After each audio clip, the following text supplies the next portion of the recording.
Со 7 гласа за, 2 против и 2 воздржани, Анел Фидовски е новиот шеф на Скопското основно обвинителство.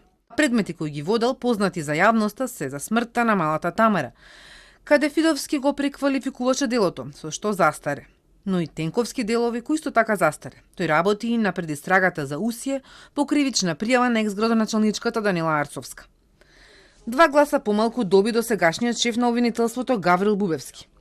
Иако 5 мина кандидати беа пријавени на огласот, дел од членовите размени аргументи само за Бубевски и Фидовски. Дел само гласа.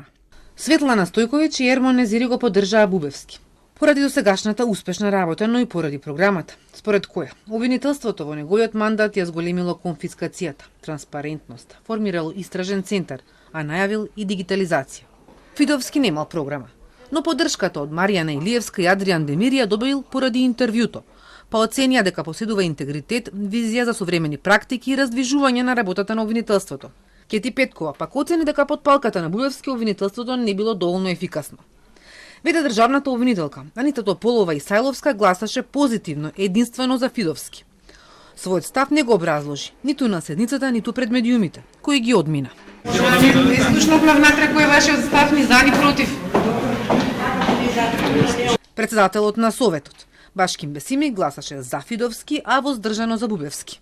Доби поддршката Советот и ние ќе го поддржиме до крај. Избраниот фактички во интервју покажа добри резултати и заради тоа некои членовите ценеше дека треба да му се даде шанса. И веќе му дадевме шанса. Недоволно гласови добија останатите тројца кандидати: Тања Трајчевска, Дејан Петрески и Спасенка Андонова. Советот за нов шеф на Тетовското основно јавно обвинителство го избра досегашниот Бесир Алију, кој беше единствен кандидат. Советот формираше и комисија од тројца членови по известувањето од обвинителката Ленча Ристовска, која бара Советот да донесе заклучок дека премиерот Мицкоски ја нарушил незината самостојност во работата. Мицкоски во интервју ја нарекува медиокритет и потврдно одговара на констатацијата дека станува збор за клиентелистичко политичка матрица, а на барањето да и се извини.